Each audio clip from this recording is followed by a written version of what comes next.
अरे जवानी का गोलगप्पा तभी हमरों के खिया था। क्या बदतमीजी बा? छोड़ हमरा के। आई हमसे है। आई बंदा मारो।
भगवान करे तू लोगन हमार सिर ऐसे ही ऊंचा करा।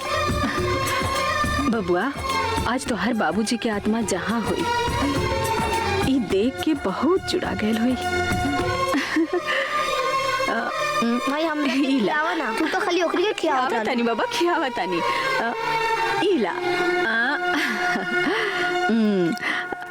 मास्टर जी प्रणाम सावित्री बहन। आई बैठी। मास्टर जी आज ही दोनों फर्स्ट क्लास फर्स्ट अइलन। इस सब इन्हीं के मेहनत और लगन के फल बा। जी मास्टर जी ले मुंह मीठा करी। जी अच्छा। मास्टर जी रवा के बहुत धन्यवाद। ये लोग रावरे आशीर्वाद से पढ़त लिखत पाड़न। बबुआ जा तू लोग मुंह हाथ धो के खाना खाला। ठीक बमाई। ठीक बमाई।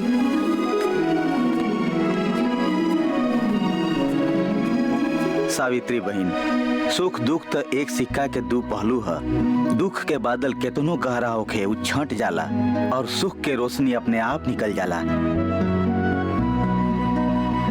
मास्टर जी हमरा के आज भी उ रात याद बा। भाई हम लोग के खियावा। अरे दम धरा खियाओ तू बड़ी। भूख लागल बा। अरे खियावा तनी बाबा ला। सुना तरू हम बाद में खालिब जाते नहीं हरिया से मिले के बाद। अरे चुनाव उना वाला काम भी बड़ा लफड़ा के काम बा हो। अरे रवा के तो हम पहले ही से समझावा तानी ये चुनाव नाव के चक्कर में मत पड़ी। बाकी रवा के का ये गांव वालन चढ़ा देवे ने और रवा गाछी पर चढ़ जानी। अरे भाई तो का करबो समाज में रहे के बा। सारा लोग यह चाहत रहे तो केकरा केकरा के मना करती। विक्रम सिंह का कोनो साधु समझता नहीं। अरे वो कोनो कुकर्म करी बाकी वो रवा के चुनाव में ना जीते दी। हाँ अच्छा तो एगो बात जान लियो गांव भर के लोग हमरा फेवर में बा। एगो वोट विक्रम सिंह के नाम मिली। हाँ रघु भैया का हो मास्टर जी अपने गांव के चौपाल पे तोहरा के बुलावत बाड़न। हाँ। चला होता नहीं चला हम चलते नहीं हो। चलो बेटा तू लोग खा लिया लो। इनकरा के कितनो समझावा बाकी समझिए ना। ये चुनाव ना तो जेल मुहाल कर दे ले बा।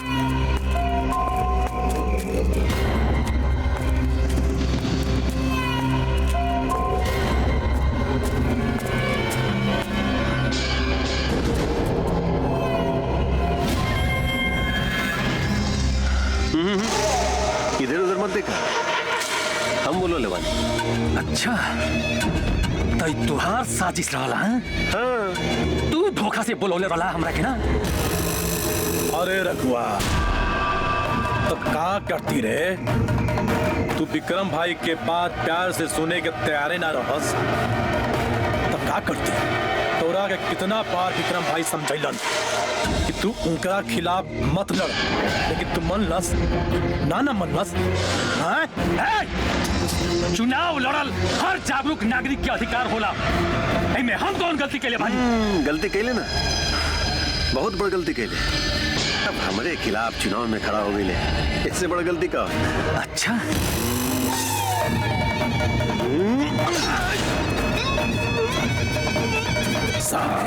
का रे, इलेक्शन ना लड़बे विक्रम भाई के खिलाफ? लड़बे ना? हाँ? हाँ? हाँ?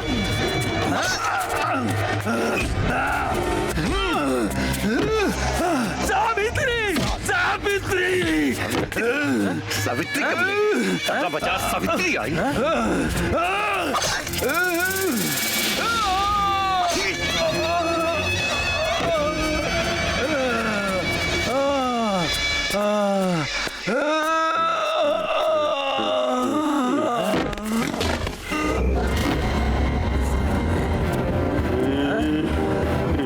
बेटा हाँ?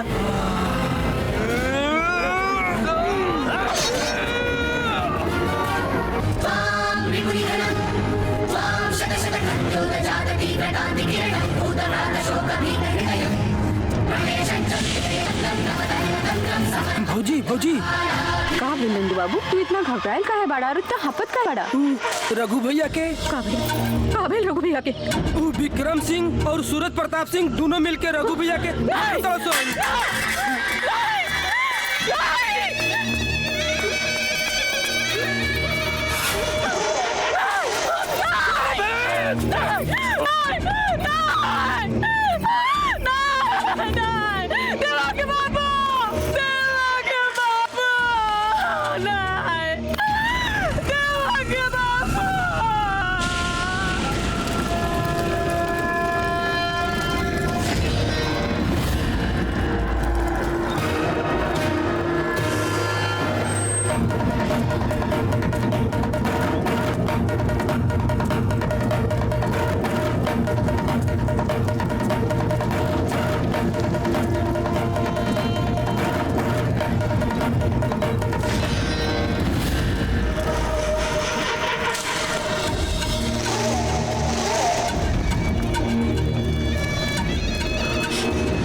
गाले डालिए रघु भाई के मास्टर जी, ज्यादा आग से मत खेल, हाथ जल जाए। बातें न मानलन हमार, जल गए हाथ। भगवान रघु भाई की आत्मा की शांति दी। विक्रम सिंह, तू शायद भूल रहल बाड़ा, आग चाहे जितना तबाही मचा ले, पानी के ठंडक ओकरा के राख में बदल दिला। आज जौन बीज तू बो रहल बाड़ा, ओकर फसल हमार बेटा कटी है। याद रखिया विक्रम सिंह, याद रखिया। अरे शांत शांत सावित्री देवी, शांत। हम आपके पीड़ा बहुत बढ़िया से समझ रहल बानी। हमके मालूम बा कि आप पे का बीत रहल बा। बेटा माई तारा बहुत तक अब जाए तब, आप चिंता मत करी। रोवो मत बेटा। भगवान तुम्हार बाबूजी की आत्मा की शांति दी है। प्रणाम सावित्री देवी। मास्टर जी प्रणाम।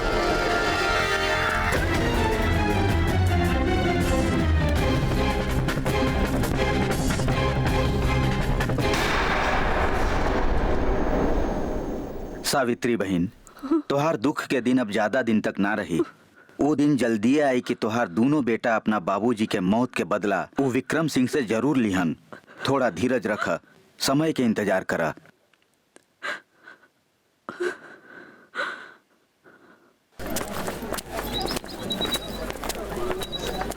कल तो मजा आ गई। चिड़िया ते एक से एक। अरे यार, ढेर दिन से नमकीन लड़की भेटात नहीं खे। वो देखो आवतड़ी कुल सही कहले। देख आवतिया। आवा करी जबू। अरे रानी, ऐसे खा जाए वाली आंखें से काहे देखे तारू? जब एगो लड़का एगो लड़की के धक्का मारेला नु तो अपना के बड़ा भाग्यशाली समझेले। और कौनो लड़की लड़का के थप्पड़ मार दे तो लड़का अपन के का समझे? करम अभागा और का। ए कोमल, तू बीच में मत बोला, बात हमरे और रानी के बीच में चल रहल बा। एकदम सही। तू कहले बा और किताब में पढ़ले भी बानी, जब दो आदमी बात कर रहे हैं तो तीसरे के बीच में बोले के ना। और तू का बाड़ी? चौथा के पचवा काहे? छक्का ना। कोमल, जबान संभाल के बोला। काहे? अपन बारी बहुत तीत लागता, और अगर इतना तीत लागत बा त ऐसन हरकत काहे करत बाड़? ए रानी, मीठ बोले के उम्र बात तो मीठ बोला, कहे तीत बोला तारू। हाँ? और ये जवन तोहार होठ है ना, एकरा के देखले के बाद ऐसा लागेला कि शहद से भी मीठ होई। तो काहे एकरा के बोल के तू खट्टा करे तारू? तोहरा के तो कब्बो ऐसन स्वाद चखाई कि तू जीवन भर याद रखबे। अरे तो ऐसे मुंह लगौले रहबू ना तो कब स्वादो चख ले। तो ई ले, आजे स्वाद चख ले। बुझौसा। चल उठ। का रंजीत, ऐसन गिरल हरकत करबे तो हमेशा गिरत रहबे। पड़ गिलनू गलत जगह पे ला। देख ले, देख ले। ए, का देखबे? हैं? चल भाग। कहू के देख ले। देखी। अरे कोमल, का भइल? अपन उहे छिचोरा हरकत से कबो बाज ना आवेला। आज के थप्पड़ याद रही। भाई ऐसन और बहन इतना सुशील, इतना सुंदर और बड़ा बाप के बेटी होके के बाद भी ओकरा अंदर कौनो घमंड नहीं थे।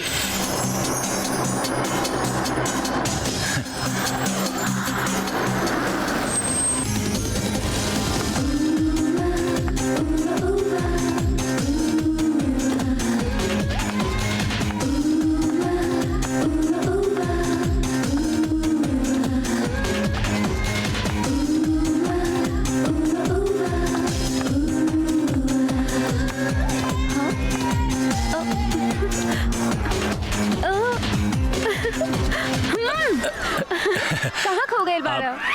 यही जे तो खड़ा बानी। सुनीता, हाँ? समझा दे अपन भाई के, एकदम बेशरम हो गइल बा। अगर ई रवैया रही ना। रहे दरानी, हम सब समझत बानी कि वो का करले हुई। ओकर गलती खातिर हम माफी मांग रहल बानी, लेकिन लागता बाबूजी से ओकर शिकायत करे के ही पड़ी। देवा, विष्णु कहाँ बा?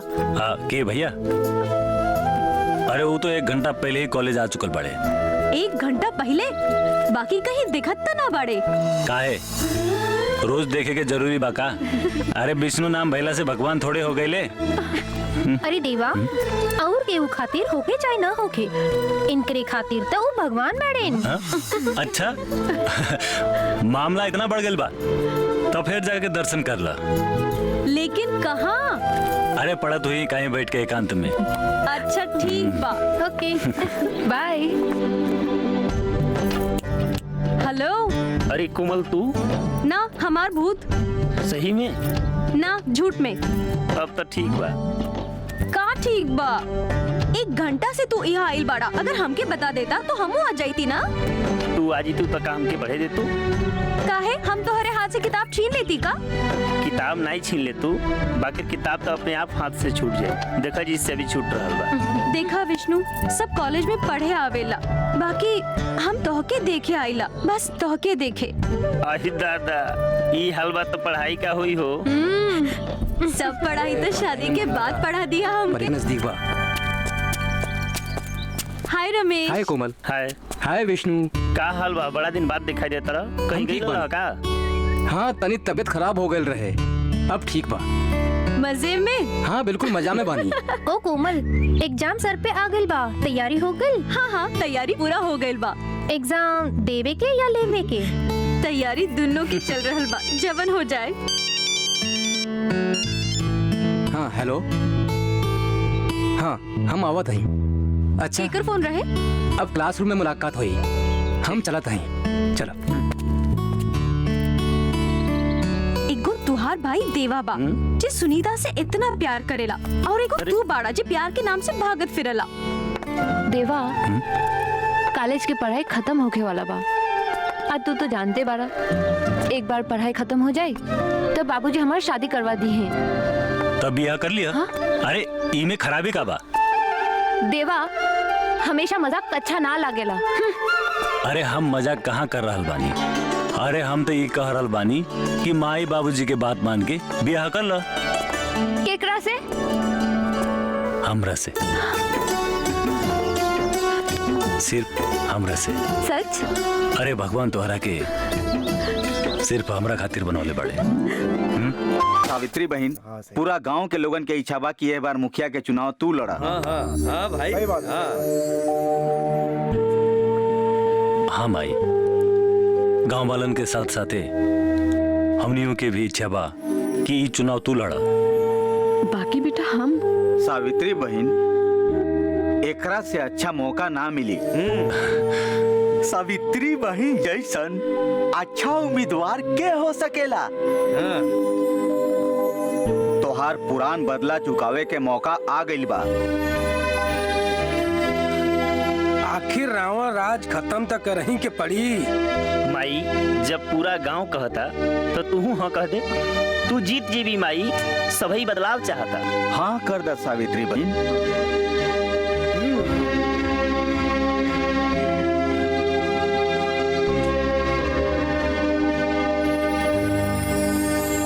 ठीक बा, हम तैयार बानी। ई भइल ना बात। सावित्री बहन जिंदाबाद, सावित्री बहन जिंदाबाद। विक्रम के खिलाफ चुनाव में खड़ा साली सरकार, ये हिम्मत ओकरे अंदर ओकरे सपोलवन के वजह से भइल बा। अरे सपोला,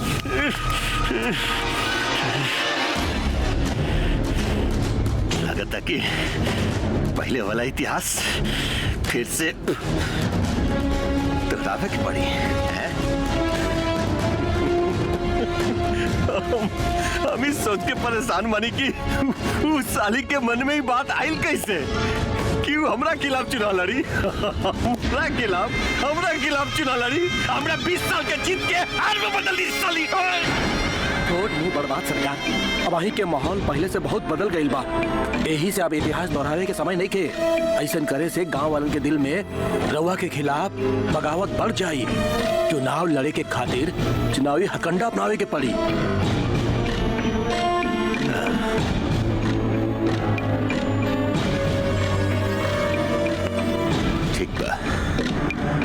ठीक बा, जा तू लोग चुनाव की तैयारी करा। जी बाबूजी। हाँ सुना, कौनो हालत में हमर जीत पक्का होके के जाए। जी बाबूजी।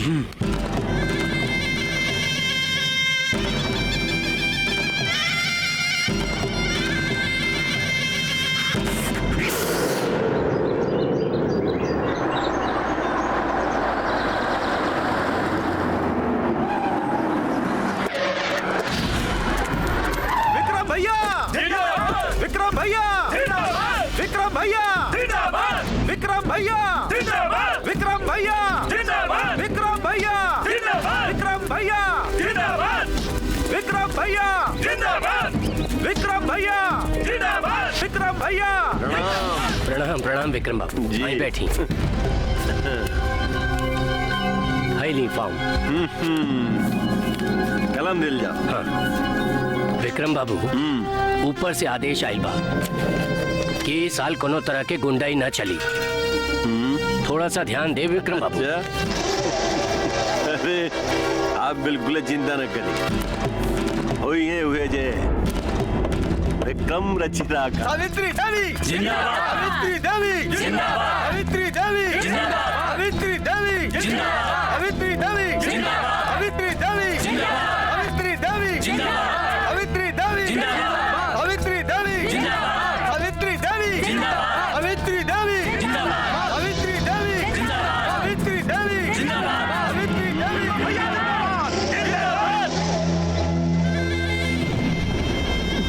जी विक्रम सिंह। सावित्री देवी इलेक्शन की तैयारी।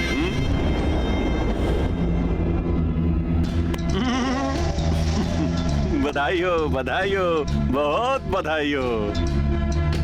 जा नॉमिनेशन के पर्चे भरा। जा सावित्री देवी सावित्री देवी सावित्री देवी सावित्री देवी सावित्री देवी सावित्री देवी विक्रम भैया जिंदाबाद जिंदाबाद जिंदाबाद जीतेगा भाई जीतेगा विक्रम भैया जीतेगा सावित्री देवी सावित्री देवी सावित्री देवी सावित्री देवी विक्रम भैया जिंदाबाद विक्रम भैया जिंदाबाद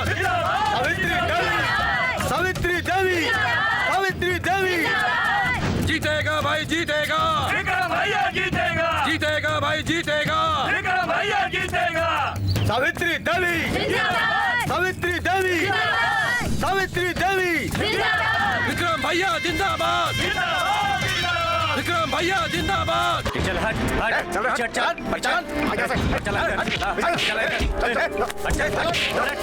आगे जा अरे रंजीत ई गलत हो रहा बा। अपने बाप से बोल, अगर जीते के बा तो ईमानदारी से जीते। अपने औकात में रह के बात कर। तू कब से हमके सही और गलत के पाठ पढ़ावे लगले रे? हैं? हमनी जवन करीला ना वो सब सही गलत। चल हट। सराफत से बोले पे समझ में नहीं आवत। लात और जूता के भाषा समझ में का? ऐसन गला दबाए कि अंदर के सांस अंदर और बाहर के सांस बाहर हो जाए।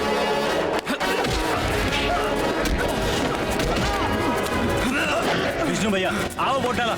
चलो वोट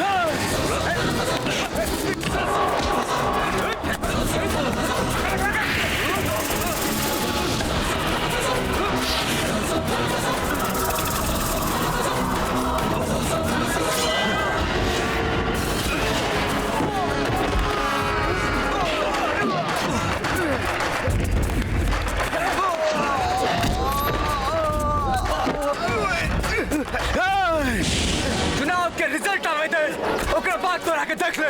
तेरी तो चल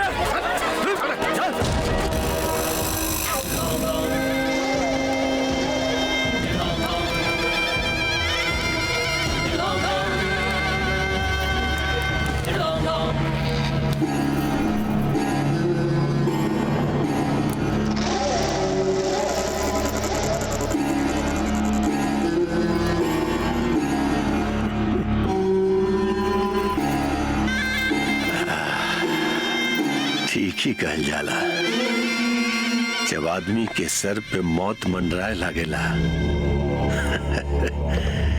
तो ओकर छटपटाहट कुछ ज्यादा ही बढ़ जाला। ठीक ना कैलो, ठीक ना कैलो सावित्री देवी। अपना हाथे अपन जीवन की रेखा मिटा दिले तू। अब तो शायद भगवान भी तेरा बचा न सकेलन।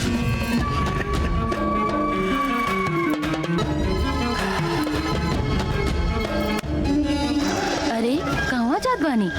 नाश्ता तो करके जाई।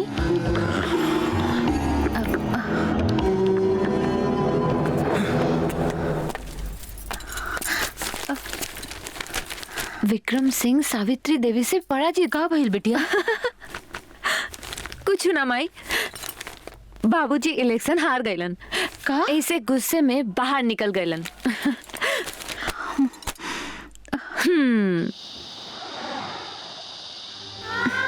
हम तो हर बात समझत बानी सुनीता,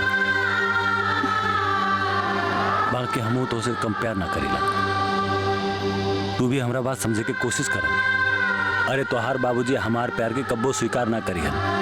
काहे काहे स्वीकार ना करी है? का तोहर हाथ पैर सलामत नहीं खे? का तोहरा में कोनो ऐब बा? कि तू पढ़ल लिखल नहीं खा? कि तू कोनो बौराहा बकलोल बाड़ा? अरे ना सुनीता, वो सब बात नहीं खे। हमरा में जो ऐब बा वो सब तोहरा नहीं खिलौकर। और तोहर बाबूजी ऐसा ऐब वाला लड़का से तोर बियाह कब्बो ना करी। अच्छा वो कौन ऐप बा? तनी हम भी तो जानी, तनी हमरो के भी समझावा कि वो ऐप अभी तक हमरे नजर में काहे ना लौकल।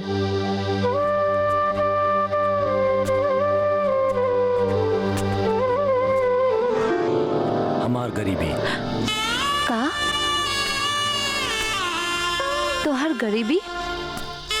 हाँ सुनीता, हमार गरीबी।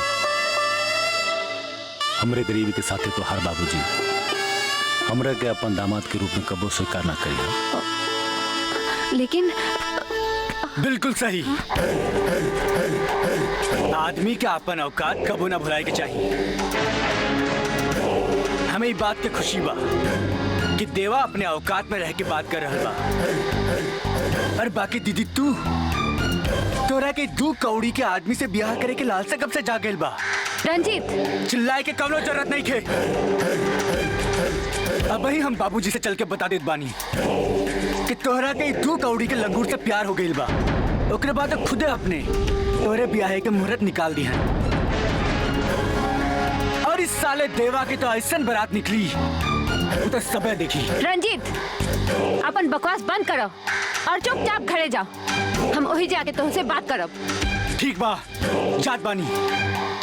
बाकी देवा तू याद रखिया, तोहर तो हम ऐसन बारात निकालब, ऐसन सजाइब कि तोह के अपन सूरत देखे में भी लाज लगी। रंजीत, देवा, रंजीत के स्वभाव के बारे में तू तो जानते बाड़ा। ओकर बदतमीजी की वजह से हम माफी मांगत आनी। ना, एकर कोनो जरूरत नहीं है।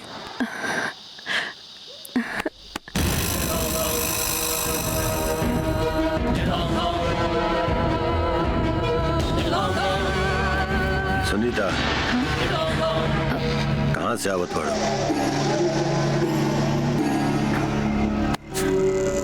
सुनीता, हम तारा से पूछ रहल बानी, कहाँ से आ रहल बाड़ो? बाबूजी, जब हम बताई दिले बानी तो एकरा से पूछे के का जरूरत बा? इनका से तरवा ये पूछी कि इनका ये सिलसिला कब से चल रहल बा। और उस साला देवा जब ना के औकात हमनी के सामने 2 कौड़ी के नौकर से भी गैर गुजरल बा। ओके हमार बहनोई और राउत दामाद बना रहल बा। सच का बा सुनीता, हम तारा जवान से सुनल चाहत बानी, सच का बा। जी बाबूजी, ये सच बात है। हम देवा से बहुत प्यार करेला और वो भी हमरा से बहुत प्यार करेला। बाकी वो रवा से इतना डरेला कि हमके समझावत रहेला कि तू हमरा के भूल जा। अच्छा, तो तू देवा के मन से हमरा डर निकाल के हमार मोहब्बत डाले के चाहता हूँ। बाबूजी, रवा तो प्यार के नाम सुन के खड़ी खोटी हमरा के सुना देनी। पर का आपके ये पता बा कि आपके ये बेटा कॉलेज के लड़किन के साथ का गोल खिलावत बा और कितना नाम बना रहा बा आपके खानदान में? मत भूला तू कि तू एक लड़की बाड़ो। ये लड़का बा, जवा नहीं करी उहे तू करबू। इतना मन बढ़ गेल तोहार? एकरा से पहले की हमारा गुस्सा के पहाड़ तहरा ऊपर टूट पड़े, तू जा जाओ यहाँ से। सुनी जी, सयान लड़की के ऐसा ना डांटल जाएला। हम ओकरा के समझा दे। जा समझावा।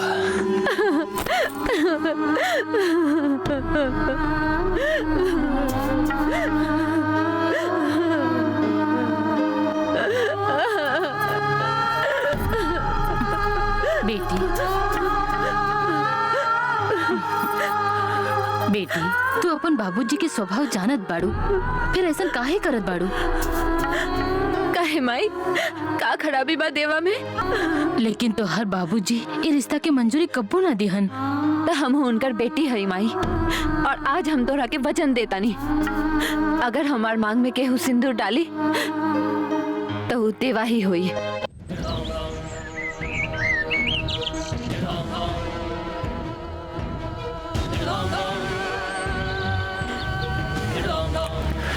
मैनेजर जी सरकार। जेलर से बात हो गई बा। वो काल एक रात खातिर कलुआ के जेल से बाहर निकली हैं।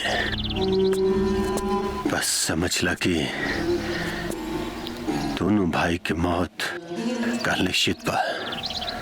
और रंजीत जी बाबूजी, तोरा वहां जाए के कोनो जरूरत नहीं है। जी जी सरकार, राउर रणनीति और चुनाव उस ससुरन के सबक सिखाइल बहुत जरूरी हो गई बा।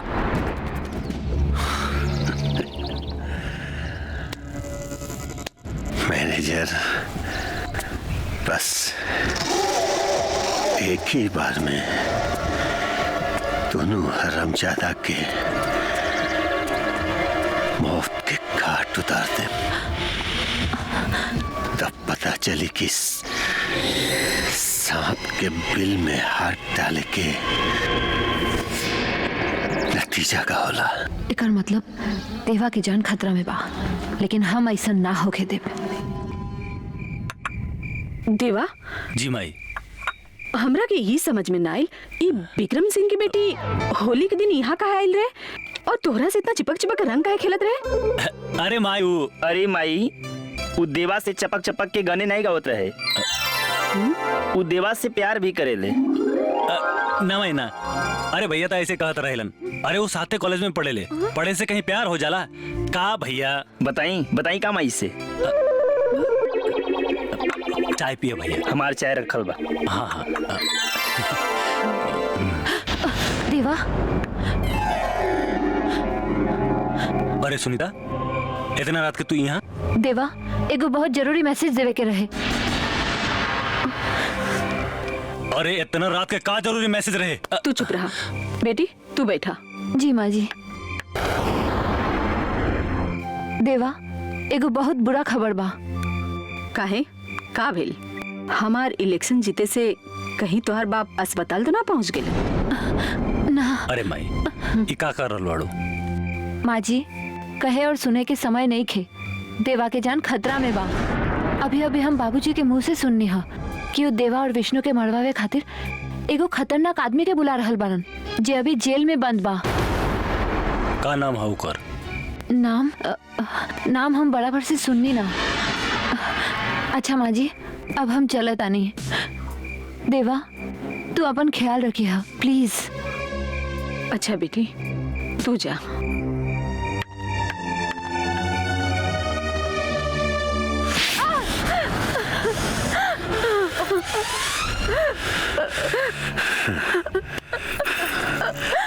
वाह, अरे जब जहाँ पर बेटी ही दुश्मन के गले मिल जाए, बाप बेचारा करे भी तो क्या करे?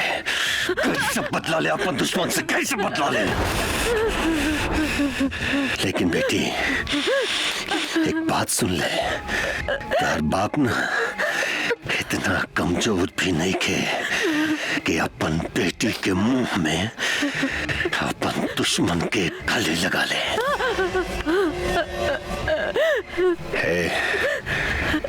ले जो दिख रहा। चलो बेटी, चलो। हमरा बुझात बा कर शादी जल्दी ही करे के पड़ी, वरना ही लड़की हमरा जरूर कोनो चक्कर में डाल दी।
देवा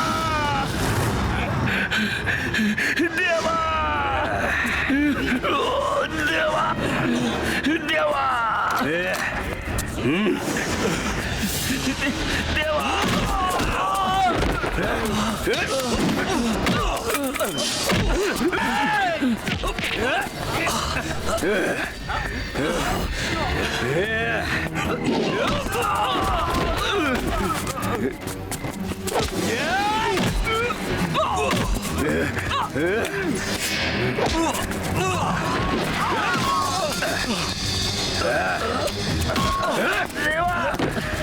देवा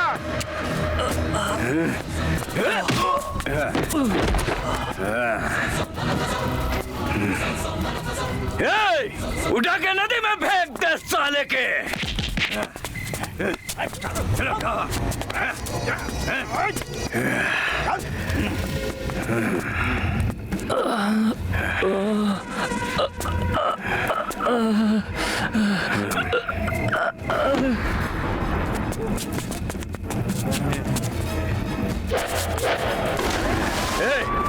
एकरा के भी उठा के फेंक दे साला के।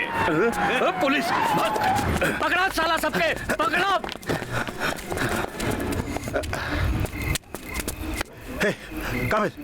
का भाई साहब इथे सावित्री देवी का लेकर लागत ताड़न। फटाफट इनका जीप में डाला और हॉस्पिटल ले चला। लेकिन साहब मारे वाला तो भाग गए सर। भाग के जाई है कहाँ? उनका छिपे खातिर ये धरती कम पड़ जाए।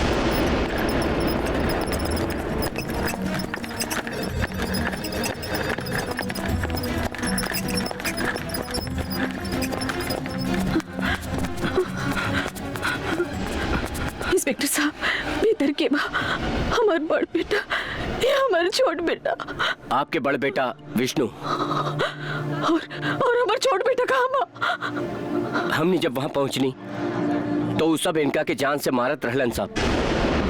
हमने के देख ले तो वहां से भाग गईलन। हो सकेला कि वो देवा की जान से मार देले होके या फिर ओकरा के जान से मारे खातिर ले गई होके। हमने कोशिश करब कि देवा जल्दी मिल जाए। रहुआ चिंता मत करी, जल्द से जल्द कुछ ना कुछ पता चल जाए। डॉक्टर साहब हमार बेटा कैसन बा? घबराए के कोनो जरूरत नहीं है, आप खतरा टल चुकल बा।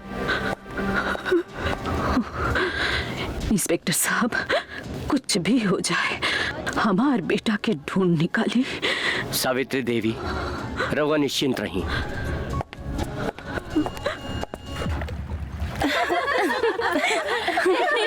चांदनी जौन मजा नदी में नहाए में बा वो मजा स्विमिंग पूल में नहीं। अब से हमनी रोज इहे आवल जाई।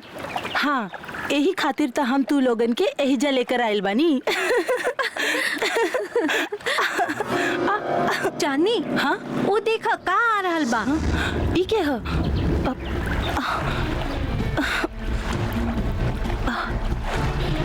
अरे संभाल के संभाल के। अरे इतना जिंदा बा, चला एकरा के उठावा जल्दी ले चला।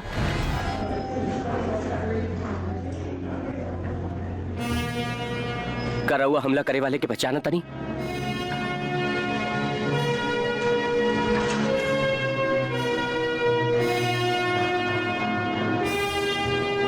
सर हम उमेश से केहू के पहचानत नहीं की।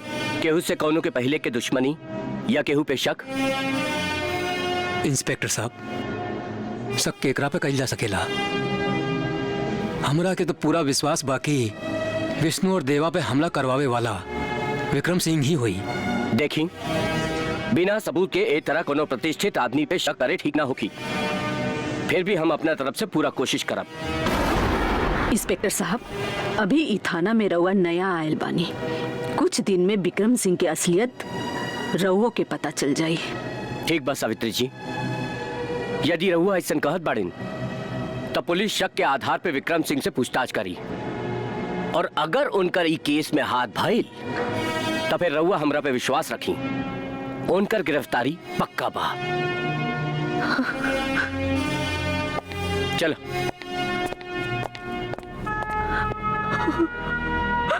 विष्णु हमार देवा कहाँ हुई रे?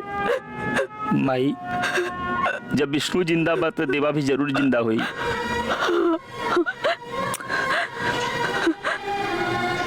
हमरा के विश्वास बा हमार देवा जिंदा हुई।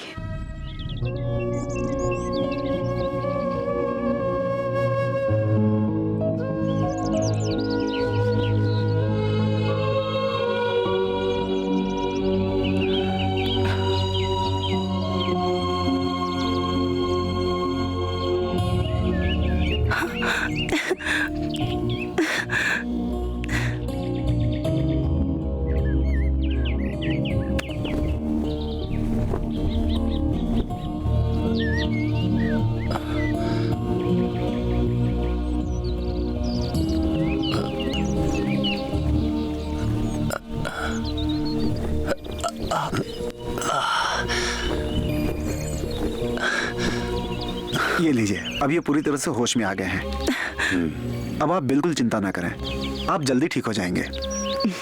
हाँ, तुहार नाम का हो बेटा? और तुहार घर कहाँ बा? हमनी के बता दे, हम तुहार घर वाला के खबर कर दे। हमार नाम? हाँ बेटा, तुहार नाम का बा? और तुहार घर कहाँ बा? हमार नाम कहा? हमार घर?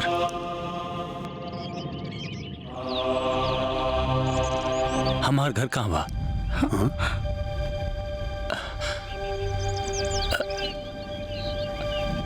आप लोग के बानी? डॉक्टर साहब, ये ऐसी बातें क्यों कर रहा है? मुझे लगता है सर पे ज्यादा चोट लगने की वजह से इनकी याददाश्त चली गई है। क्या? का? हाँ बेटा, ई चांदनी बा हमार बिटिया। हे तोहरा के बेहोशी की हालत में गंगा किनारे से लायल रहे। तू चिंता मत कर बेटा, आज से ये हमार घर तोहरे घर बा और हमनी सब तोहार घर वाला। जी हाँ बेटा, जौन अल्लाह ताला की मर्जी से तोहार जान बचल, वही अल्लाह ताला की मर्जी से तोहार याददाश्त भी वापस आ जाएगी। बेटी तू चिंता मत करा, हमरा के पूरा विश्वास बा हमार देवा जहाँ भी हुई अच्छा से हुई, बिल्कुल ठीक हुई। नमस्ते सावित्री देवी जी।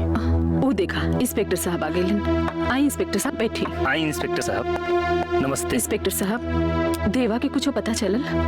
जी ना, अभी तक कुछ पता न चलल। बाकी हम लोग सब जगह खोज चुकल बानी। देवा के लाश कहीं भी नहीं मिलल, और लाश नहीं मिलल ऐसे देवा के जिंदा रहे के पूरा पूरा उम्मीद बा। बाकी इंस्पेक्टर साहब, कब तक हमने के ये उम्मीद में दिन गिना थी? देखी, घबराई मत, हमने दूर तक के थाने में देवा के फोटो भिजवा दिले बानी। जैसे ही कुछ खबर मिली हम रवा के आके बता दे। बाकी हमने भी कहा कर इंस्पेक्टर साहब, दिल नहीं खे मानत। जी इंस्पेक्टर साहब, जौना भाई से हम एक पल खातिर भी दूर नहीं खी रहल, वो भाई के जियला के खबर सुनला खातिर हम बेचैन बानी। इंस्पेक्टर साहब, हमने के ऊपर का बीतत बा, कैसे बताई? सावित्री जी, हम राउर दिल की हालत समझ सकत हनी। हम तो जल्दी से जल्दी यह कोशिश करब कि आपके बेटा के जिंदा रहने के खबर ना, बल्कि साक्षात ओकरा के आपके सामने लाके खड़ा कर दी। और हाँ, आप लोग के कभी भी हमार जरूरत पड़े तो हमरा के फोन कर दी। जी ठीक, चला था। नमस्ते।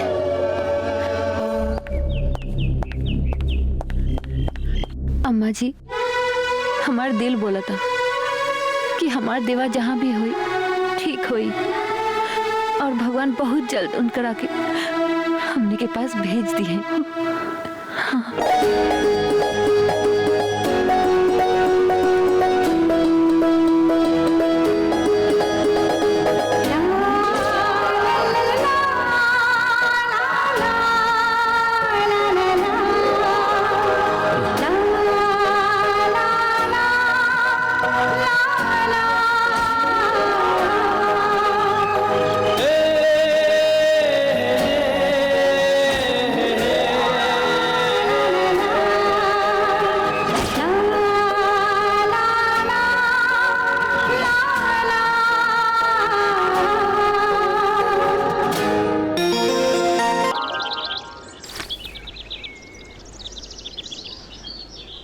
आओ मैनेजर, सुने में आयल है कि नयका इंस्पेक्टर सावित्री देवी के बड़ा हितैषी बना था।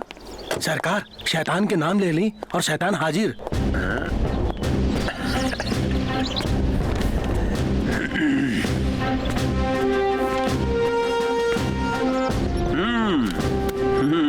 क्या इंस्पेक्टर, इधर का रास्ता कैसे भटक गया? दरअसल विष्णु देवा पर भइल हमला के सिलसिला में रउआ लोगन से कुछ पूछताछ करे के रहे। अच्छा अच्छा अच्छा, हाँ हाँ हाँ, कहा भइलू लोग के वो का नाम बा? हाँ देवा, देवा के कुछ पता चलल कि ना? और विष्णु ओकर तबीयत कैसन बा? देवा के तो कुछ पता ना चलल, बाकी विष्णु ठीक बा। और ओकरा सिलसिले में आपसे कुछ बात करे के बा। अरे हाँ, पूछी पूछी भाई, पूछी का पूछी के बा? गांव वाला सब और सावित्री देवी के शक बा कि ओकरा पे हमला राउर तरफ से करवाई गई बा। राम राम राम, घोर कलयुग सवार हो गई बा। केहू केहू पे कुछ भी इल्जाम लगा सकत बा। इंस्पेक्टर साहब, का शक के बुनियाद पे हमनी से पूछताछ करे आयल बानी। बिल्कुल। देखिए इंस्पेक्टर साहब, अब जवान औरत के बुढ़ापे के सहारा ओकर बेटा लोगन के साथ ऐसन घटना घटी, ओकर तो दिमाग खराब हो गई ना। एमे कोनो अनाप शनाप बके लगी। अब ऐसन हालत में अगर हमरा ऊपर इल्जाम लगा दिलस, एमे कोनो घबराए के बात नहीं के, होत रहला हो। ठीक बा विक्रम बाबू, अभी तो हम चलत हनी, बाकी फिर मुलाकात हुई। यदि सावित्री देवी के शक सच भइल ता जी इंस्पेक्टर साहब तो का करब? विक्रम बाबू, अपन बेटा के कपार पर थोड़ा बर्फ मलवाई। दिमाग में इतना गर्मी अच्छा नहीं खे, और इनका सेहत खातिर भी अच्छा नहीं खे। वैसे भी हम पुलिस वाला धमकी सुनीला ना, धमकी देला।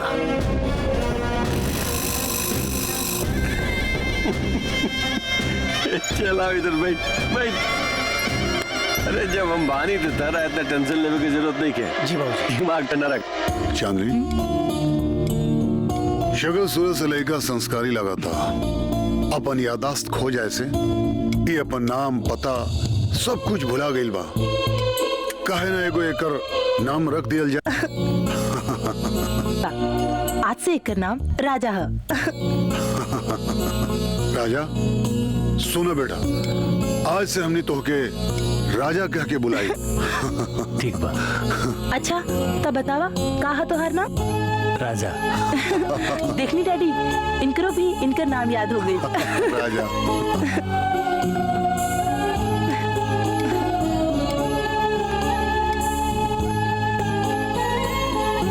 देखो बेटा, इस शहर में हमार बहुत दुश्मन बा, हमेशा हमरा के नुकसान करे के फिराक में रहेला। हमरा बेटी पे हमेशा हमला करे के कोशिश करत रहेला। ए खातिर हम चाहतनी कि तू हमार बेटी के साया बन के रहा। जी। तो ठीक बा बेटी, तो आज के बाद तू कहीं भी आईबू जेबू राजा के साथ। ओके डैडी।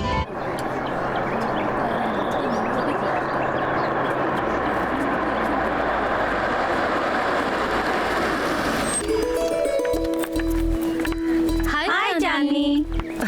हाय। चांदनी जी, हम 5 बजे गेट पे पहुंचे। ठीक बा। कभी भी कोनो प्रॉब्लम बुझाई तब फोन कर दे, पलक झपकते ही पहुंचे। ठीक बा।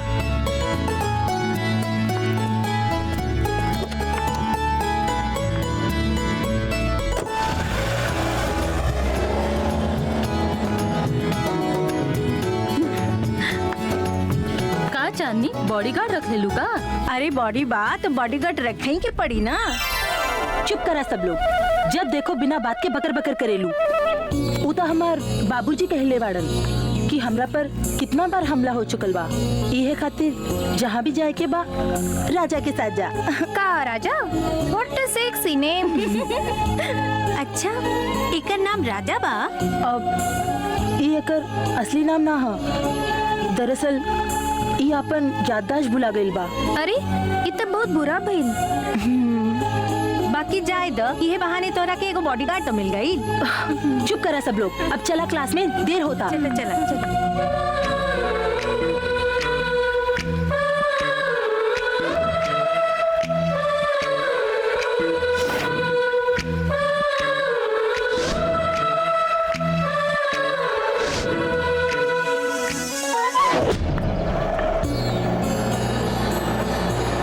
अरे रोका रोका, जल्दी रोका, हमरा के गोलगप्पे खाए के बा। अच्छा रवा जाइए, हम यही जे बानी। काहे राजा, तोहरा के गोलगप्पा अच्छा ना लागेला का? तू भी खाला, चला। ना ऐसा कोनो बात नहीं के, रवा जाके खाई। ओहो, हेलो भैया, हमरा के एक प्लेट दा।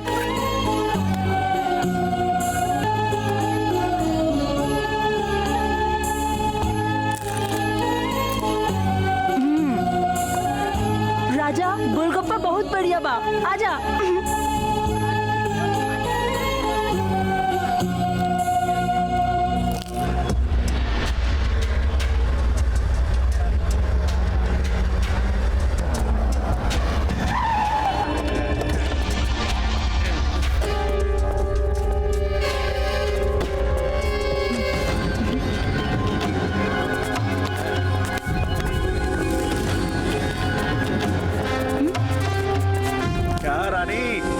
जवानी का गोलगप्पा तरी हमरों के खिया दा। क्या बदतमीजी बा? छोड़ हमरा के।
बैठी।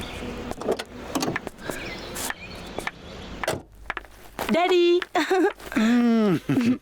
आओ बिटिया, बैठा। अरे बैठा बेटा। अरे ये तुम्हारा हाथ में खून कैसे? पता बा डैडी, आजो गुंडा लोगन फिर हमरा पर हमला कर देलस। बस हमरा के बचावे में राजा के हाथ जख्मी हो गई। अरे तो जल्दी से डॉक्टर के फोन करा ना। डैडी, हम फोन कर देले बानी, बस आते हो हम डॉक्टर साहब। छोड़ दी सर, ठीक हो जाए, छोट मोट जख्म बा। वैसे ही लोग के बा जौन राव और बेटी पर बार बार हमला कर रहा बा। तो जान के भी क्या करवा बेटा, फिर भी जाने की चाहत तारा। तो सुना, ये बात 20 साल पुरानी बात बा। यहाँ से 100 किलोमीटर दूर एगो गांव बा, गंगापुर, जहाँ विक्रम सिंह नाम के एगो खतरनाक आदमी बा। वही एगो गांव के किसान मुखिया के इलेक्शन में खड़ा हो गई। ये बात विक्रम के शान के खिलाफ हो गई। फिर वो किसान के मारे के योजना बनौलस और वो काम हमरा के दहलस, और वो काम हम करे से इनकार कर देनी, जेकरा खातिर हम दोनों के दोस्ती में दरार पड़ गई। तकाऊ वो किसान के खुद ही मार देलस? हाँ, वो सूर्य प्रताप मिल के वो किसान के मार देहलस, और वो दिन से हमरा सूर्य प्रताप से दुश्मनी हो गई।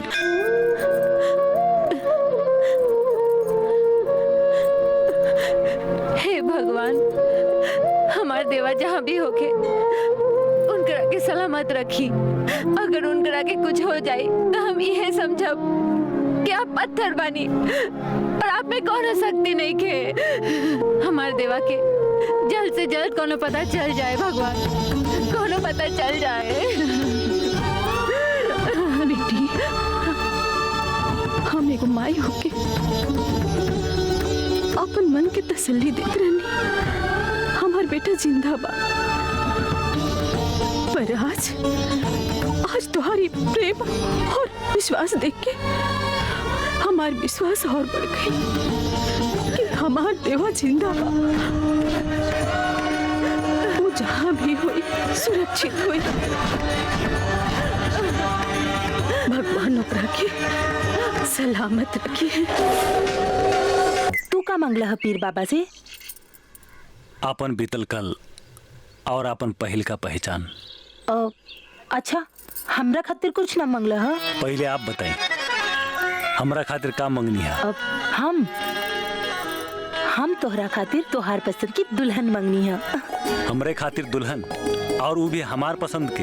हाँ राजा, तोहरा के तोहार पसंद की दुल्हन मिल जाई, ऐसे बढ़ के खुशी हमरा खातिर और का होई। आप बहुत निक बानी, यही से हम आपके बहुत पसंद करेला।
बैठा राजा, तरह की कुछ ना होई।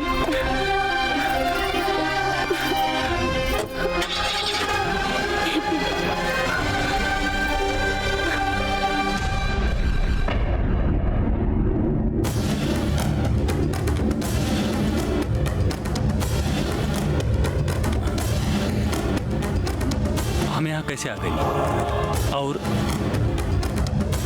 आप लोग के बानी?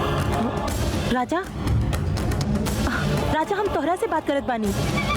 अरे राजा, तोहरा के चोट लग गई ना, एहे से चांदनी घर लेके आ गई। अरे राजा के बा और आप लोग हमके राजा कह के काहे बुलावता है? अरे हमारा नाम देवा है, देवा। बेटा तुम अपने दिमाग पर जरा जोर डालकर देखो, तुम्हें सब कुछ याद आ जाएगा और तुम इन लोगों को पहचान भी सकोगे।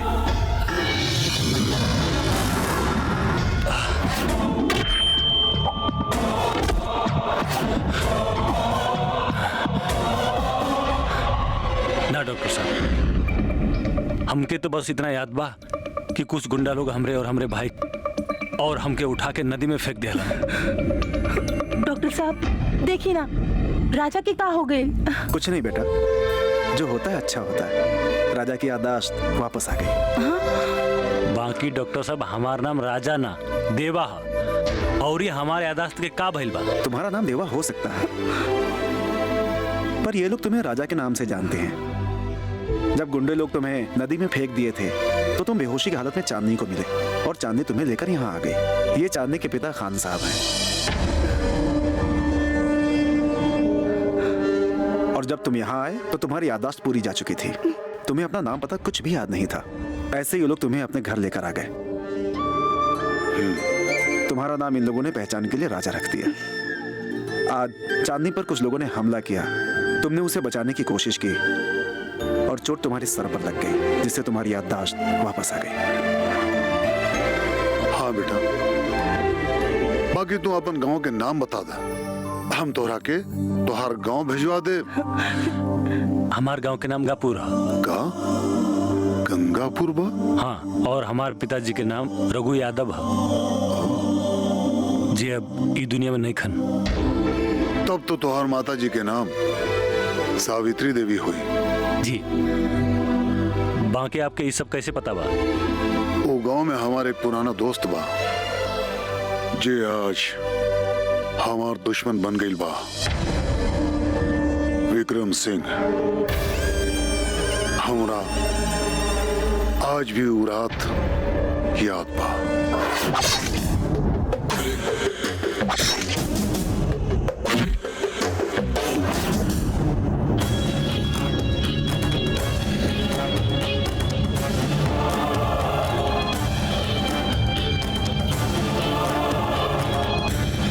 अरे हम आज तक यही जानत रही कि हमार बाबूजी के मौत एगो एक्सीडेंट में फैल रहे। तानी माई हमसे ये बात काहे छुपोल? बेटा, तोहार माई ना चाहत होइहन कि पति के साथ साथ औलाद के भी खो दी।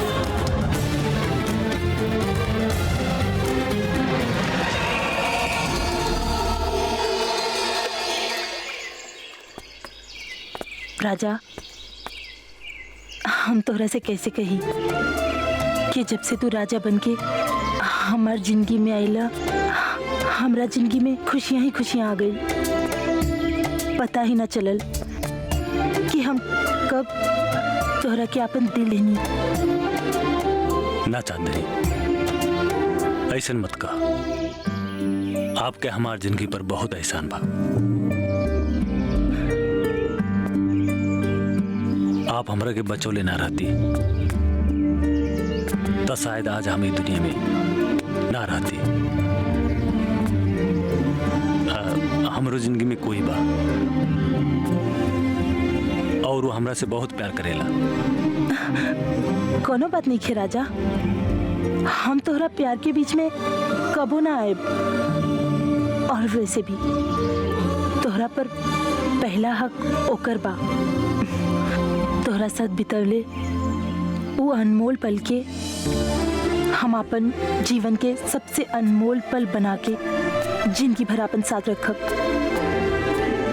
अच्छा बेटा, जाने अनजाने में कोनो कमी हो गई हो तब बुरा मत मानिए। अरे बाबूजी, ऐसन कह के हमरा के शर्मिंदा ना करी। अच्छा बाबूजी, चलता नहीं। अरे बेटा खुश रह। ठीक है जा बेटा। हरिया जी साहब। अरे गाड़ी ठीक से चलाइए। ठीक बा। संभाल के।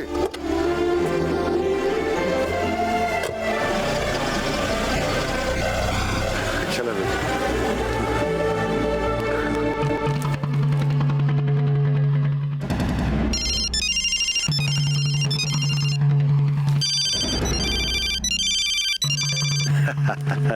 सूरज प्रताप।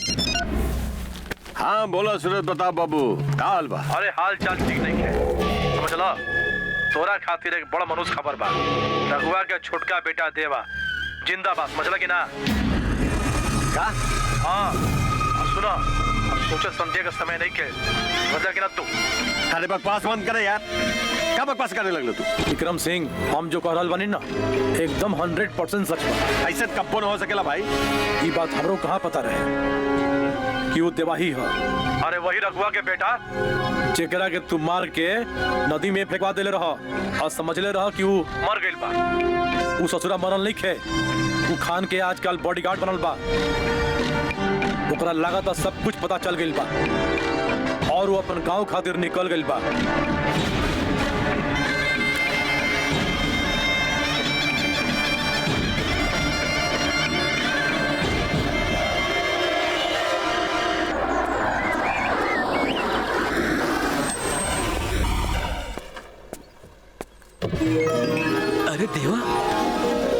अरे देवा तू वापस आ गई ना।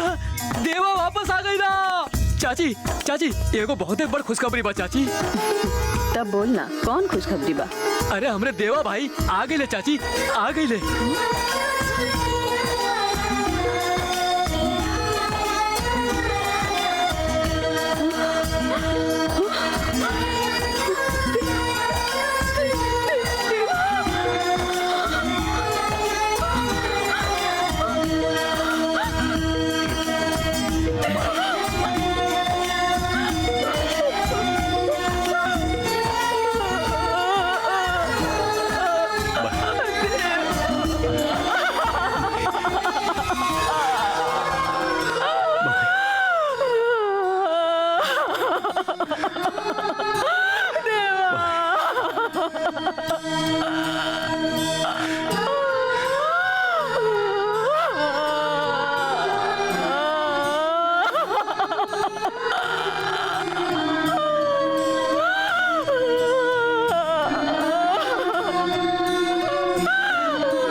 से बताए। सावित्री बहन जमाना बाद राउर बेटा इलवाड़न रउआ इनकरा से बात करी, हमने चला तनी। चलो रमेश चलो। अरे देवा हमार भाई देवा, भाई देवा। विष्णु अरे इतना दिन तू कहाँ ले रे देवा? हम आ गए, अब चिंता करके कोनो जरूरत नहीं है। लेकिन हम तोरा से एगो बात पूछे के चाहता है।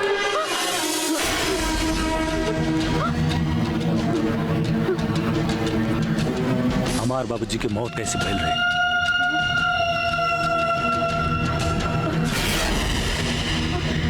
हम तू लोगन के बतैले रहनी ना कि उनकर मौत एक्सीडेंट में भइल रहे। झूठ, बिल्कुल झूठ। अरे माही तू हमरा से काहे झूठ बोल रही? ना, ये झूठ नहीं के, ये सच बा। तका ये सच ना है कि बाबूजी विक्रम सिंह के खिलाफ चुनाव में उठल रहन और विक्रम सिंह हमार बाबूजी के बेरहमी से मार देलस। बता माँ, का ये सच ना है? नहीं। खो हमार क्रिया, खो माई हमार क्रिया और का की सब झूठ बा। खो माई। ये सच बा, ये सच बा। तुम्हार बाबूजी के मौत एक्सीडेंट से नहीं, हत्या कइल गइल। पर हम का करती? विक्रम सिंह के खिलाफ हमरे पास कोनो सबूत ना रहे। हम बहुत कोशिश करनी पर कोनो गवाह ना जुटा पैनी, कोनो ना पैनी। अब ना हमरा के कोनो सबूत के जरूरत बा और ना कोई गवाह के।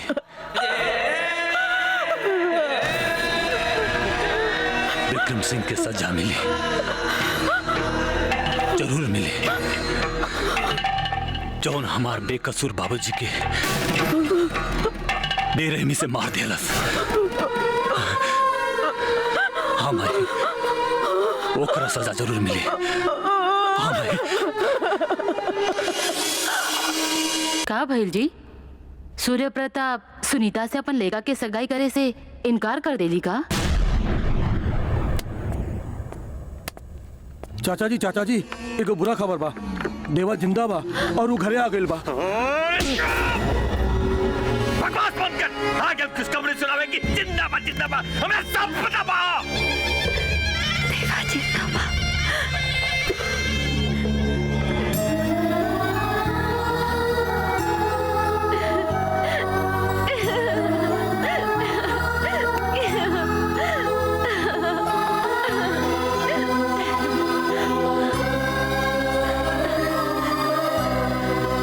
देवा, हम जानत रही कि तू जिंदा बाड़ा,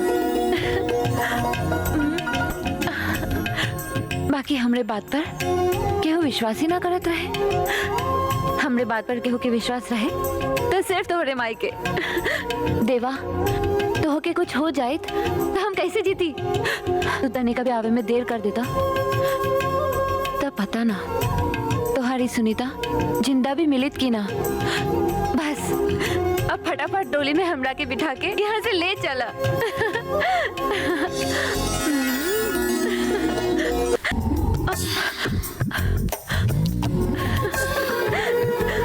देवा, देवा, रुक जा। देवा, कहाँ जात वाला? देवा,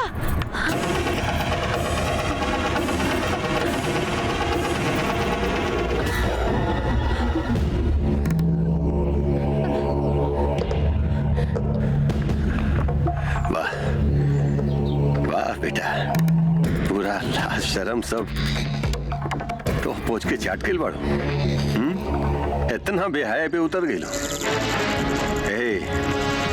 ले जो अपन बेटी के और समझा देखता अपन हरकत से पहुंच जाए तो हाथ पैर काट के घर में बिठा दो।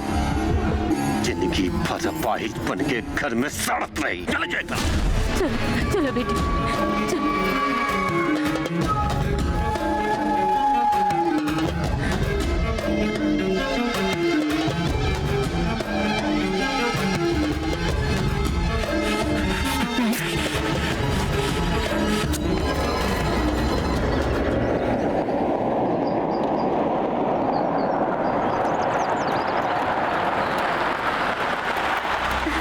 जल्दी से आ जाइए बेटी, बाबूजी की आदत है तो तू जानते बाड़ू। ठीक बा माई।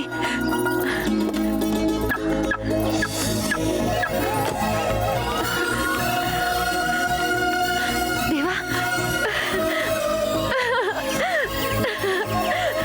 देवा, देवा तू कहाँ चल गई रहा? देवा तू कहाँ चल गई रहा? हम तोरा के कैसे बताई? तोरे बिना इतना दिन हम कैसे जेल बानी? हम तोरे बिना ना जी सकी देवा, हम तोरे बिना ना जी सकी। देवा बड़ा मुश्किल से हम तोरा से मिले आयल बानी। हमार बाबूजी हमार ब्याह कहीं और तय कर देले बाड़न। तू हमरा से अभी शादी कर ला देवा, वरना हमारी जिंदगी बर्बाद हो जाए। तू हमरा से शादी कर ला देवा, जल्दी शादी कर ला।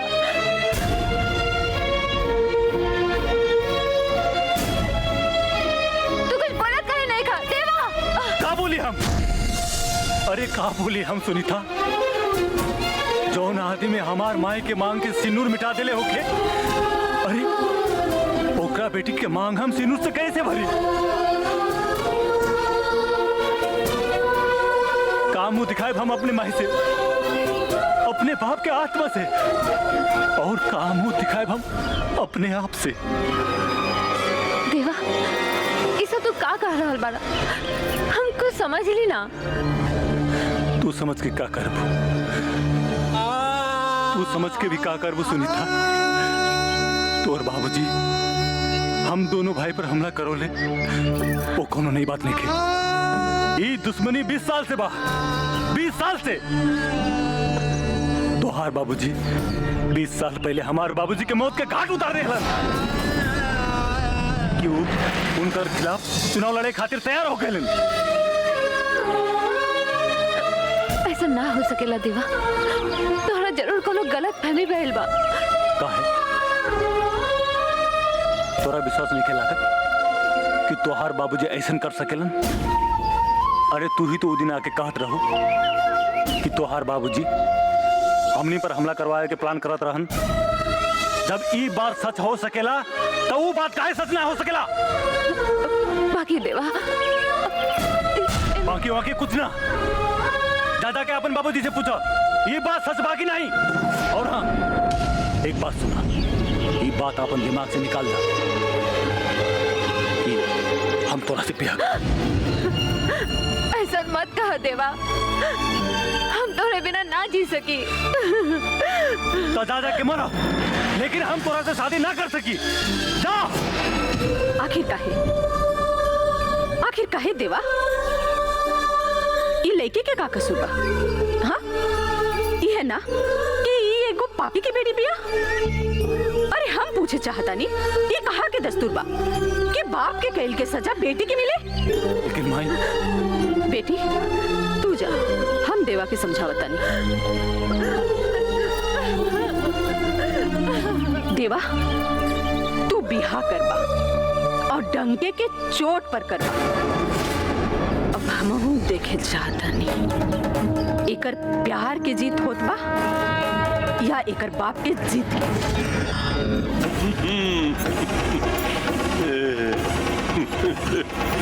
मजा है, अब मजा है साले। मैनेजर कलुआ के सजा पूरा हो गई और वो जेल से छुटला के बाद हमनी के साथ रहे वाला बाबू। इतना अच्छा खुशखबरी हुआ सरकार। हाँ, लेकिन अब की कोनो गलती ना हो के चाहिए। हाँ? ध्यान दे, क्या कि शिकारी से एक बार तो गलती हो सकेला, लेकिन अगर बार बार गलती हो जाता है फिर तो शिकारी ने कल जाला। और विक्रम सिंह उस शिकारी बा शिकार के मान में हाथ डाल के हलक समेत खींच लेला। शिकारी तो वो होखेला बाबूजी जे शेर के शिकार करे और आमने सामने से करे। वो शिकारी के शिकारी ना कहल जाला जे शिकार के पीछे कुत्ता दौड़ा के पेड़ पर बैठ के तमाशा देखे। तो क्या है मतलब कहा रहे? मतलब ये है बाबूजी कि रवा तो अपने आप में इतना सक्षम बनी कि पलक झपकते ही सामने वाला के मौत के घाट उतार दी। फिर विष्णु और देवा के बार बार मारे खातिर कलवा के इस्तेमाल करे के का जरूरत रहे? खुद ही मार दी जैसे उनकर बाबूजी के मरले रही। सुनीता भूल मत कि तू अपन बाप से बात कर रहा बाड़ू। चिल्लाई मत, नहीं तो राउर इच्छा रौड़ा ही सर पर गिर जाए। कहे कि हमरा एक घर के दरो दीवार बहुत कमजोर दिख रहा बा। अरे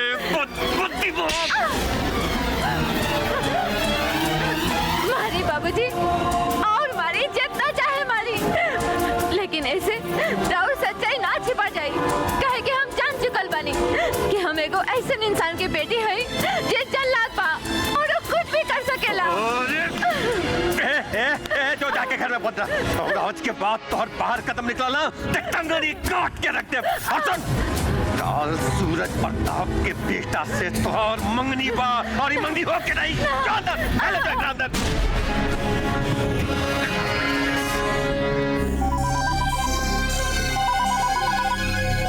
विक्रम भाई, बोलो विक्रम भाई। हम सोच रहे बानी कि अपन दोस्ती के रिश्तेदारी में बदल दी। अरे विक्रम भाई, तू तो ऐसा बात कहला कि मन तो खुशी से नाच उठल, लेकिन हम कुछ समझ ना पाए। अरे भाई हम चाहते कि तुहार बेटा के अपन दामाद बना ले। बोला। अरे विक्रम भाई, ऐसे बड़ खुशखबरी का हो सकेला कि विक्रम सिंह और सूरज प्रताप सिंह दोनों रिश्तेदार हो जाए लोग। ऐसे बड़ खुशखबरी का हो सकेला हो? तो फिर काले सगाई की रस्म अदा कर दिया जाओ। लेकिन इतना जल्दी काले? भाई काले, अब नेक काम में देर तो होके कहना चाहिए। बात तो ठीक है कहला, नेक काम में देर ना करेगा चाहिए। ठीक बा, तैयारी करा, हम बेटा के लेकर टाइम पे पहुंच जाएगा। चल फिर तैयारी कर। देवा अब वक्त आ गई बटे कि हमनी के अपना माई के दूध के लाज रखी और पिताजी के भटकत आत्मा के शांति दिलाई। हाँ भैया, माई के दूध के कर्जा उतारब जा और बाबूजी के मौत के बदला लेब जा। देवा सुने में आई है कि कलुआ काल जेल से रिहा हो रहा है।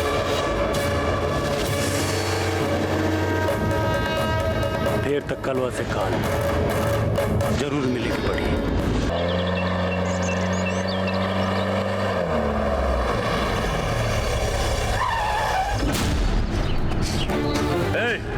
देख साला कुत्ता के कौन रास्ता रोक ले बा।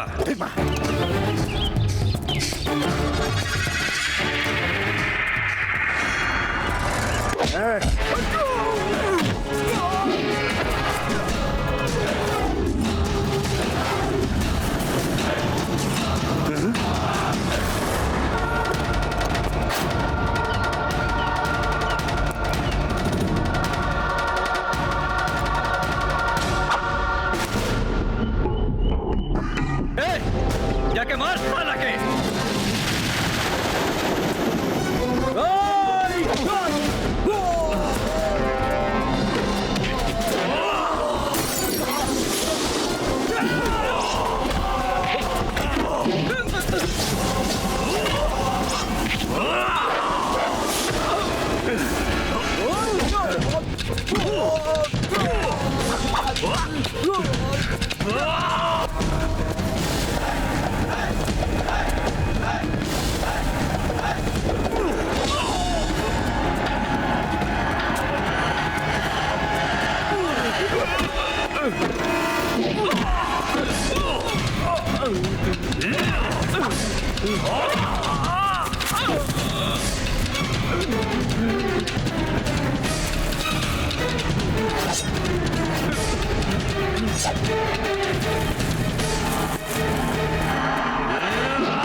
लाओ हाथ दो।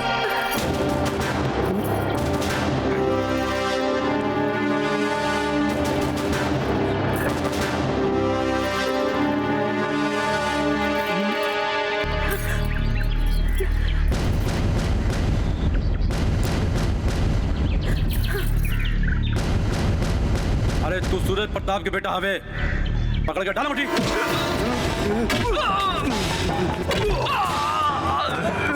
साले हमनी के हमला के लिए रहे ना।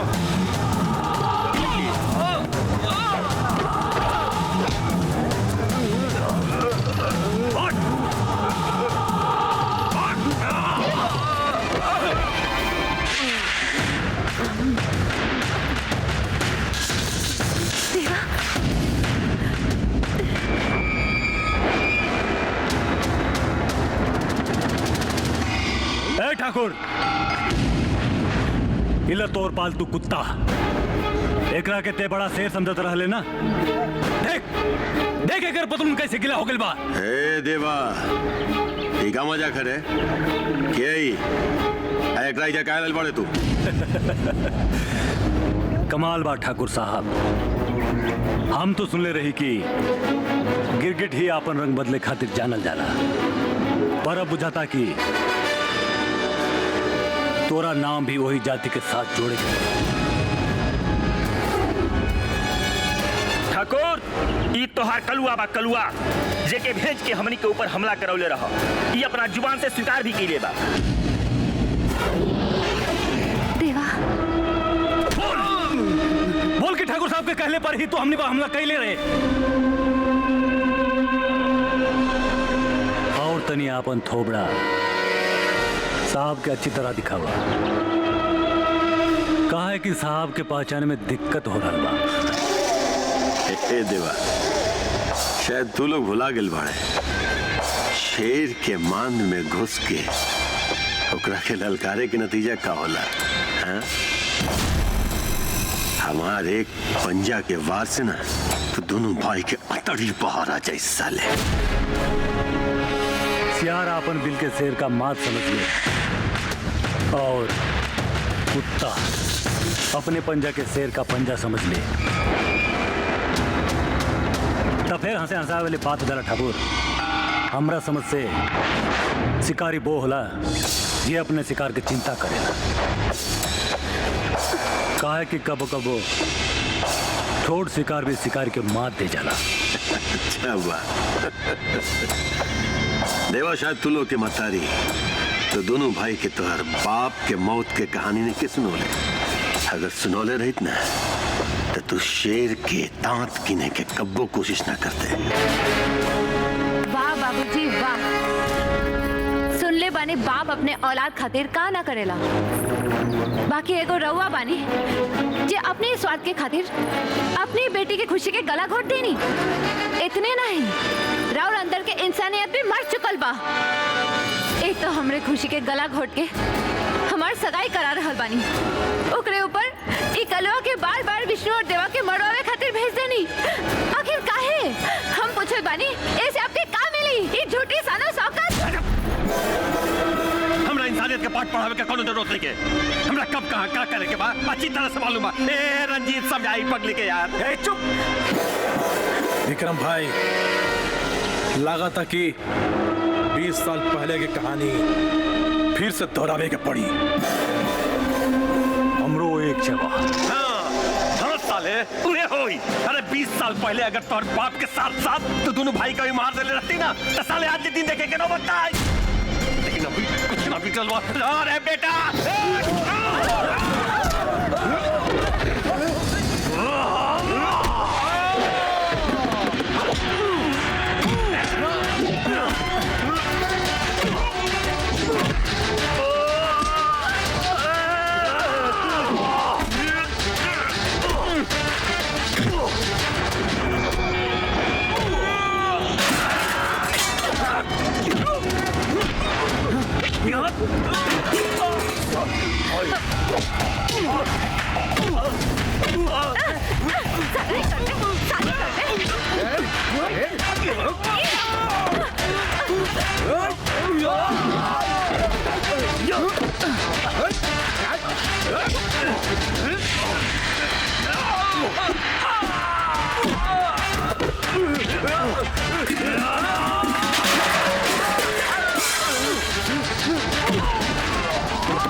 चुपचाप खड़ा रहा, बढ़िया उड़ा दे, समझ ले।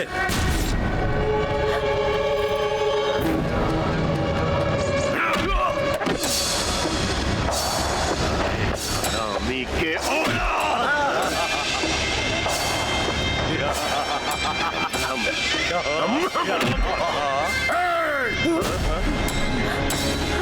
सूर्य प्रताप सिंह, हम हैं खान अली खान, तुहार पुराना दोस्त। गन फेंक दे गन, ना तो हमें कर खोपड़िया उड़ा दे, खोपड़िया उड़ा दे। आना।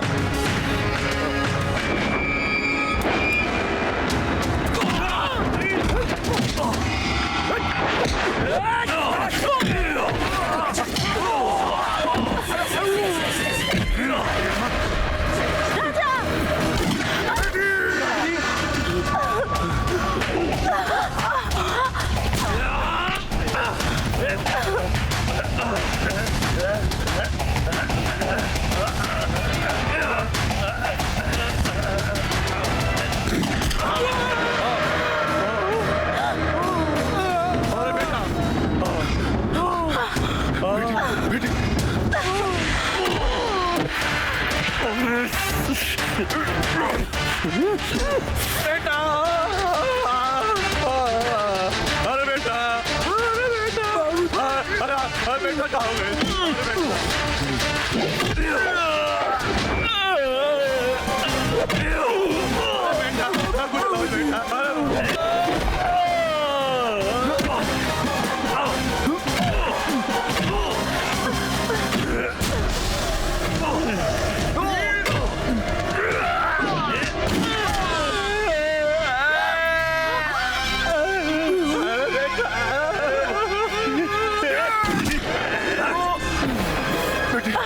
कुछ ना हो राजा, बेटा,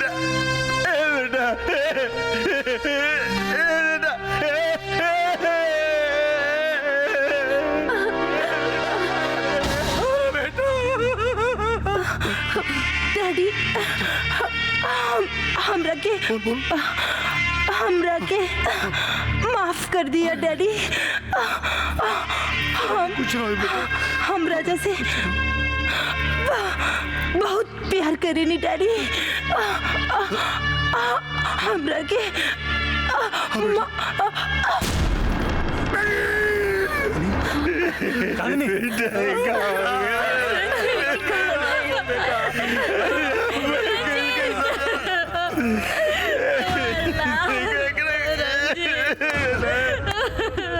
विक्रम सिंह, सूर्य प्रताप सिंह, देख ले खुद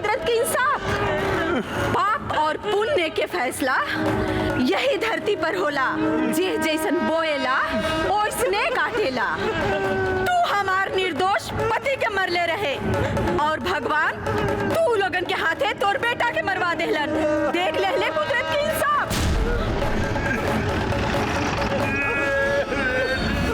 विक्रम सिंह तोहरा के गिरफ्तार करे आइल है। चलो उठा।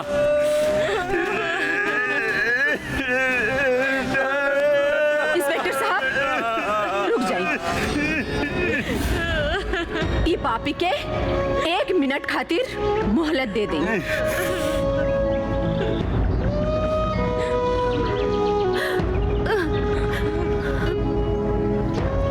विक्रम सिंह अगर जिंदगी में एगो अच्छा काम करे चाहताड़े तो आपन बेटी के हाथ हमार बेटा के हाथ में दे दे। तो हर सब पाप धुल जाए विक्रम सिंह, सब पाप धुल जाए।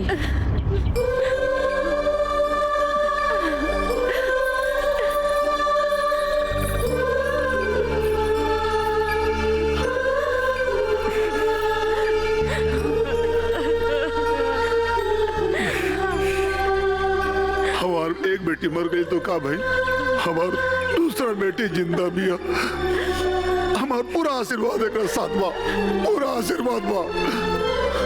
सावित्री देवी तू औरत न, तू साक्षात देवी हो। हमरा बेटी के हमरा करके तू साबित कर दिलोगी और जान सही में बहुत महान होली।